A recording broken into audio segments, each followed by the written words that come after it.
Hello, and welcome to Begin Together, a podcast for couples who are healing from infidelity. I'm your host, Jenae Lindsay, and today I just want to really dive into understanding your nervous system, really getting a feel for what is happening in my body after you've experienced trauma from sexual betrayal, after you've experienced the emotional abuse that comes with it, the manipulating, lying, gaslighting, all of that, like those patterns of harm, the pressuring, the insistence that you're better, the victim blaming, all these different things. When your body goes into these states of the fight or flight response or a total shutdown or just responding in a way that feels so incongruent, even with who you are as a person, you might feel like, oh my goodness, I am going crazy. And something is like, what's happening in my body? The intensity of that kind of experience is alarming and scary, and it's a lot just in and of itself. So, the first thing I want to say, if you're a person who has experienced deceptive sexuality trauma, is that your body is not broken. Your body is trying to protect you. Your body is doing its very best job at trying to keep you safe, whatever the response is that it's giving you.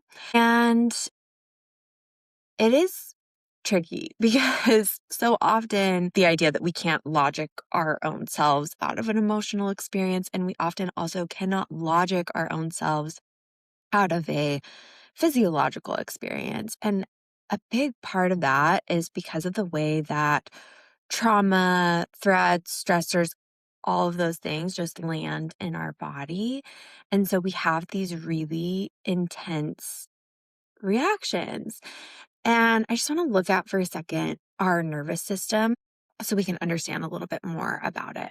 On the most basic level, if you, for instance, narrowly avoided a car crash, let's say, your sympathetic nervous system goes into this survival place. We've got to get through this experience, sound the alarms. Your digestion is suppressed, your heart rate is increasing, your body is really gearing you up for that fight. It's giving you the strength actually that you need to get through the really stressful situation.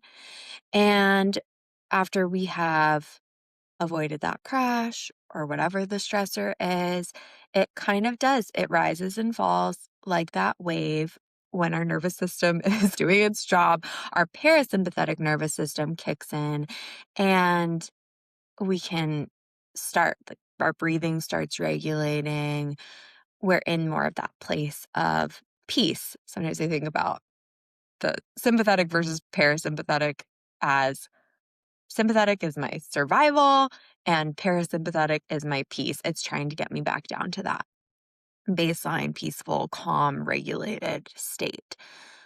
When somebody has experienced trauma from their partner's behavior, their lying, their manipulating, their gaslighting, their actual sexual acting out behaviors, whatever those may or may not include, and you are working together, you're trying to save your marriage and you're still living with that person. This is still your husband. This is still the person, maybe you have kids, like this is the person that you've raised your children with. You're in that environment pretty constantly, right? That becomes the water that you are swimming in. And so instead of your nervous system just going to this place of I'm being activated temporarily to get through whatever my threat is in my environment, now that nervous system is in that sympathetic survival state pretty constantly. And you can just imagine the wear, like the physical wear on your body when your nervous system has been in that state for however long. Maybe this has been your entire marriage. Maybe it's even been a year. It's not meant to be in that state for a year. It's not meant to be in that state for longer than what our body has been designed to do to get through a temporary threat. Ideally, temporary threats that we have in our temporary stressors. But again, when this is your environment that you're living in, and this is the person who promised to protect you, keep you safe, all of that, and you're living under the same roof, how threatening does that feel to your body? And our brain isn't super nuanced when it comes to threat. We've chatted before about how the brain responds very similarly to an emotional threat that it does to a physical threat. It doesn't care about what that specific threat is. The amygdala's job in our brain is to quite literally just determine, is there a threat? And if there is, it sounds the alarm bells. It just sounds the alarms. And because the way the body works, we can't just say there isn't a threat here, or I'm safe, or I am fine right now. Our body doesn't believe that. When your smoke detector goes off, you can't just tell it, hey, there's not a fire here. You have to open the windows, open the doors, like fan everything out, and really take physical actions to know that the house isn't on fire. When you've experienced trauma from deceptive sexual behaviors, you might actually have a pretty sensitive smoke detector. Your smoke alarm might go off pretty frequently. And that can be really frustrating. That can be really hard and heavy, of course, to have to hold that all the time. And it can also be very crazy making. It's like, why am I having these big reactions? Sometimes we can look at our experience and go, okay, this reaction really makes sense to what I'm experiencing. And then sometimes we can feel like there's this betrayal from your own body. And I just want to double down on your body is not betraying you. Your body is really actively working to keep you safe. And it wants you to look at, is there a real threat here? And if there is, how do I need to respond? And if there isn't, okay, great. Like either way, how can I help my body feel an increase of safety? The other thing that I think is so interesting is our vagus nerve, so that runs all through our body, is an afferent nerve. And what that means is somewhere around like 80% of the signals, instead of the brain signaling down to the body sends its signals to the brain. So it's like an 80% like body sending messages to the brain, 20% brain sending messages to the body. And I love the metaphor of the brain is our editor and the body can be the field reporter.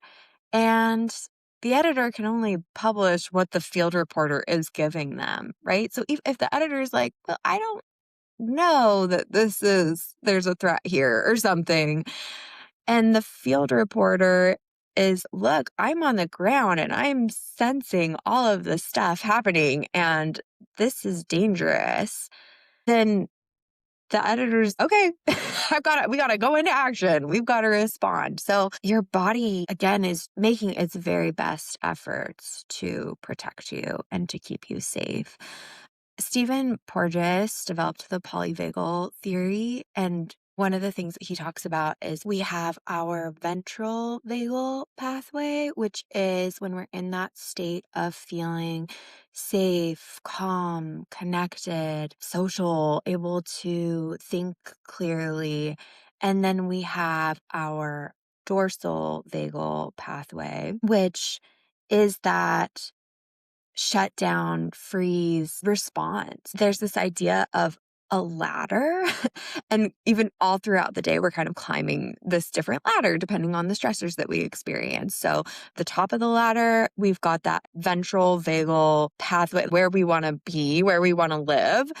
And then we have the middle of the ladder, which is our fight or flight, our sympathetic nervous system place. And then we have our dorsal vagal place, which is that shut down, freeze spot. That's where we can feel really numb and disconnected and exhausted. Another way sometimes to think about this is our parasympathetic nervous system. So the part that wants us to be able to find that peace and that calm place is maybe working overtime. It's really sending us into the shutdown, withdrawal, isolation, freezing, numbing mode. Another way to just think about this is the top is green, like yellow is the middle, and red is the bottom. I don't want to be in that red zone. And if you think about it as a ladder, and if you think about specifically with betrayal, I'm going to have the experience of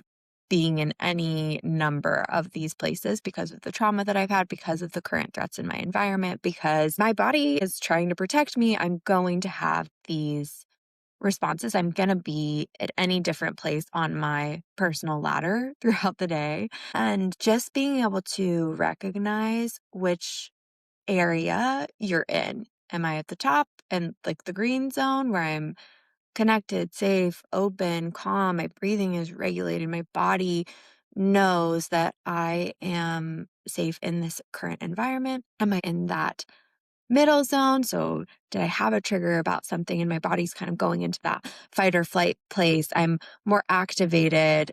I'm ready to take on that threat. Or bottom of the ladder, am I in that shut down, freeze spot? And when you can kind of recognize where you are, you can cue your body up for a little bit more success as far as being able to effectively regulate. What does my body actually need right now to feel some kind of safety? And kind of floating back to our smoke detector. Sometimes that smoke detector is going off because there's an actual fire and I need to get myself out and I need to get myself to safety. And sometimes the smoke alarm goes off because we're cooking chicken. And sometimes the smoke detector is just going off and there's not something there, right? There's something triggering it, but it's not a threat that I actually need to get myself to safety with. I do want to just jump in here because if you're the one who has betrayed, if you're the one who is engaged in the emotionally abusive behaviors in the context of your marriage, and you might be seeing this from your spouse, you might see her go into that total shutdown place, or you might see her go into the fight mode. You might see her physically shaking and scared and whatever is happening there. And you might not know how to respond. You might wonder what's the most effective way for me to show up here. And I think that can actually be a tough spot because especially if you're in a place of she's experiencing this trigger right now in this moment that I know that I didn't do anything specifically wrong. I didn't engage in some kind of boundary violation. I didn't engage in some kind of compulsive entitled sexual behavior. I didn't engage in an integrity abuse behavior. So you might feel like there's nothing that you can do to help even there. She's having this reaction. Her smoke alarm is going off when there isn't a fire and you don't know how to respond to that. I would just say that every single moment that smoke alarm is going off for her is an opportunity for you to create some safety, whatever that might look like. One of the things about that is that the flip side of that is when she's in this place of triggered, overwhelmed, fearful, and you're going into this logic that nothing should be triggering her right now, like, or maybe you get defensive because now her behavior feels like a threat to you. Every single time she experiences a trigger, you have a couple options. You can go down the path of creating safety, being part of that stabilization, being part of what's kind of helping her come down back to that more regulated place, or I guess in this example that we're using of our ladder, helping her climb up, coming back into that ventral vagal peaceful spot. So that's one option, to be there, to show up with her, to stay present, to ride the wave. The other option to get defensive, have your own reactions, and cause more injury and harm to her. Sometimes people feel like, I didn't do anything wrong. Where can I take accountability here? Is she needing me to say sorry? Anytime that there has been trauma from sexual betrayal, you have so many opportunities to take accountability. And it might not be that there was a present violation, but the fact that she is having the reaction that her body is going into this protective mode to the extent that it is a moment that you can own. Your body is doing this because of my past behaviors. And it makes sense that you're feeling this way. And I am so sorry that this is happening. And she might not know what she needs from you in that moment, but I will tell you what she doesn't need is to double down with defensiveness and victim blaming or table turning or whatever. You can be the anchor in the storm. When that ship is tossing and turning, like you can really practice being steady. And part of that, of course, is being aware of your own emotions, your own defenses, and even noticing and naming that within yourself. I want to be able to show up for her, with her. I really want to be able to stay present. And I'm also noticing I'm activated right now. I want to shut down, or I want to withdraw, or I'm caring more about protecting my own self than I am about protecting her, about protecting our marriage, our relationship. And that's really hard, right? Of course, it would be really nice if all of us could show up really lovingly, gently with our defenses down 100% of the time. We all have our own nervous systems and they all want to protect us from threats. And yes, even a betrayed partner who you have hurt when she's having a trigger and an emotional experience and reaction, that could even feel like a threat to you and a threat to your nervous system. So again, your body also doesn't really care what the specific quote unquote threat is. It just senses, oh, there's a threat here. And now I need to go into my own self-protection, which is why it's so critical to be able to, for everybody, to be able to notice and name what's happening right now in my body and what do I actually need so that I can regulate right now, so that I can come down and show up in a really clear and safe way. Safe for myself, safe for people that I love and care about. As we have chatted about this, I hope that it's just become really clear that your body is sending these signals. So getting into the brain and being really logical about it isn't going to be the best way to help the body calm down. And everybody has different things that works for them when they're in that state and when your nervous system just truly feels shot, especially because you've been at this for so long and you've been experiencing significant injuries here. So there is a whole process of healing your nervous system. And first and foremost, it requires being really, really gentle with yourself. Betrayed partners, if you are in a place where you're like, why is my body doing this? It feels like my body, on top of all of this, is also betraying me. I can't get out of bed, or I feel like I'm so reactive. Yeah, your body has felt like it's been under siege and maybe even still feels that way. So just acknowledging first that your body has made these really significant efforts to protect you, to keep you safe, that we can even thank our bodies for their efforts in trying to protect us. You can thank your body for trying to keep you safe. And maybe that sounds cheesy or whatever, I don't know, but you are a warrior. Your body has been trying so hard to help you survive and to help your marriage survive. So thank you, body, for trying so hard to do your best. And also, I am going to try to help take care of you now, body, in the best way that I can, because you matter and you have been working so hard and you truly have been working overtime. And I want to help you feel some safety. This is why also things like breathing, just breathing. If you can regulate your breath, sometimes people are like, oh, breathing. Well, why do I need to do that? Right. And there's just so much power in, first of all, anytime we're focused on our breath, we are fully in the present moment. We can't breathe in the past. We can't breathe in the future. So when you are connected with your breath, you are fully present right there in that moment. And that's a tool that all of us have, no matter where we are. We can always, okay, I'm going to notice my breath.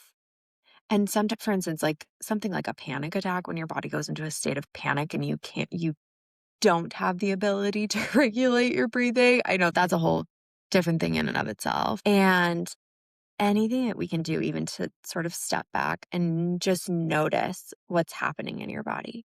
My chest is tight. There's a pit in my stomach. My heart is racing. My breath is shallow. Being the observer, even of the experience that's happening physically in your body, is huge.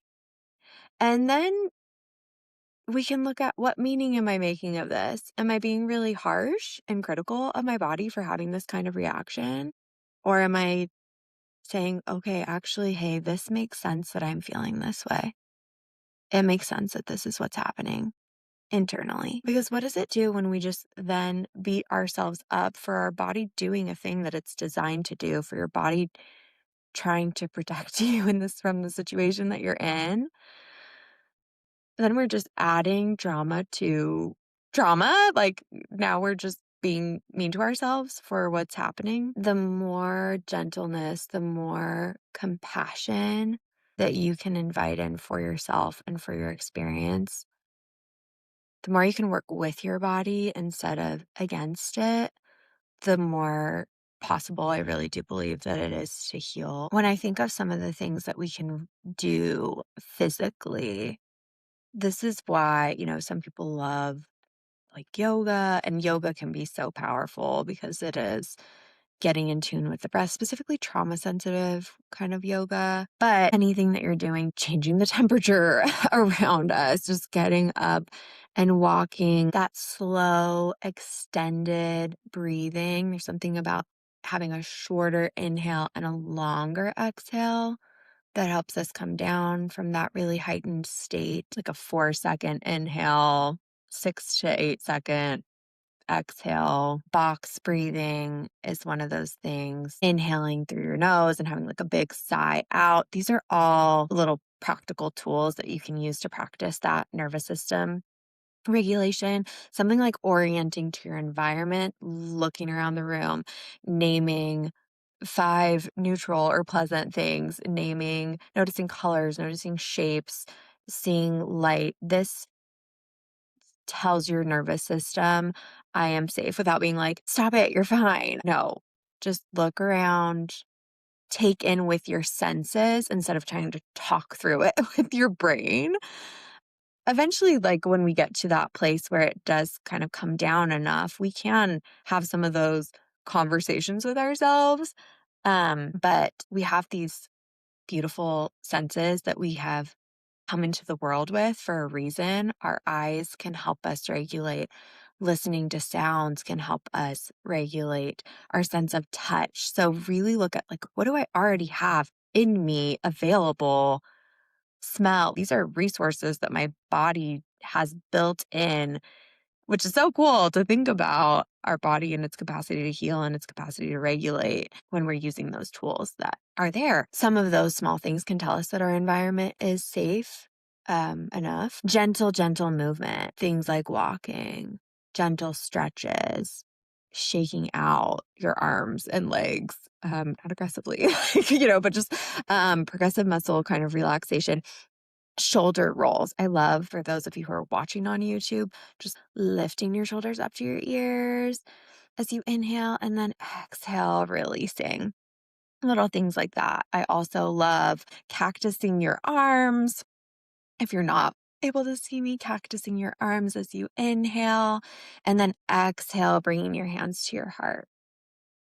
Inhale, cactusing your arms, and exhale, bringing your hands to your heart. I love also attaching words to this. So as you inhale and cactus your arms, you can invite something in like, I am safe. As you exhale, I am loved, or I matter, or whatever your words are that you want to include. I am enough. I am worthy. I am powerful, whatever those words are. Anyway, so it's something like changing the temperature, holding an ice cube, getting outside, splashing cold water on your face, stepping into the fresh air, taking a warm shower. The other one that I think is pretty cool is using our voice. One of the things that can happen when we go into that shut down mode is like your throat constricting or tightening. This is why, like, people who are trying to public speak and they have a fear of that, and their body is sending all of these warnings, and cognitively they're like, this is just a room full of people. This is fine. But your body is sending all these threat signals. And then what happens? Their